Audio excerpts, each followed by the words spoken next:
exercise, not only so that they're effective, but also so that they don't get hurt. Unfortunately, a lot of people don't pay very close attention to how they actually move the weights to the exercise. And what I mean by that is, if you don't have a stand, for example, you're going to be required to lift these weights from the floor. And even if you have a stand, there's going to be many times where you set them on the floor between exercises. This is just something that's very important. We don't want to hurt our backs getting ready to do the exercise. So, what do you know about lifting? Lifting things from the floor. Let's review some of the things. You've always heard lift with your legs, right?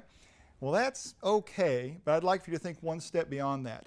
I'd like for you to think about what your back or your spine itself is doing while you're lifting with your legs.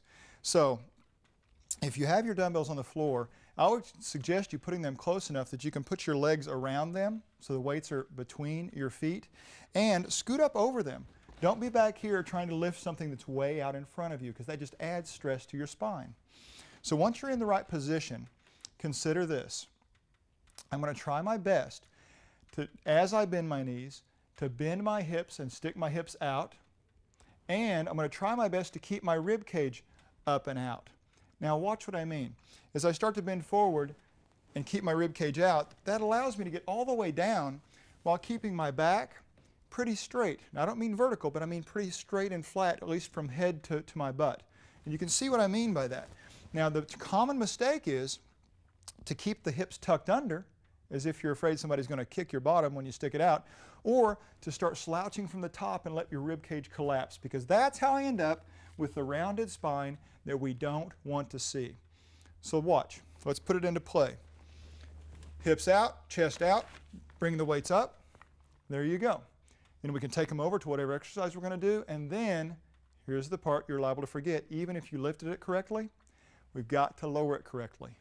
So put everything into practice again. By having your feet wider, it makes it a little easy to make the squat down. Now you may want to have the weights wider and try to stand between them so the weights are on the outside of you. I don't suggest that. It is really hard to keep your spine in the right position with your feet close together and the weights out wide. So again, review this. This is the best way while raising and lowering the weights to keep from injuring your spine. Now many of you may have purchased a stand so you can set your SelectTech dumbbells right up on top, and it definitely makes it easier in terms of lifting them and getting ready for the exercise, but you still have some concerns relative to your back and lifting. You don't get to be mindless about grabbing these dumbbells and yanking them up. So take a look again.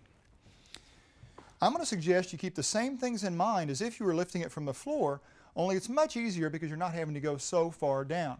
So again, if you're going to choose to lift both of these at the same time, notice I'm not just bending to them. I'm using my legs, my hips, to lower myself to them. And keeping this spinal position, I can lift up one at a time, or I could obviously bring them up both at the same time. Now, let me give you another alternative. Because of the V shape of the stand, which is great for allowing the dumbbells to be in the proper angle to grab them, it may be comfortable for some of you to do more of a lunge type position, one foot in front of the other, keeping the same spinal position in mind the whole time. And again, just because you get them up, do your exercise, doesn't mean that you now get to set them down any way you want to. So don't just mindlessly walk up here and go to a crummy spinal position to get rid of the dumbbells. Take your time to set yourself up, stick your hips out, keep your rib cage out, and keep that spine safe.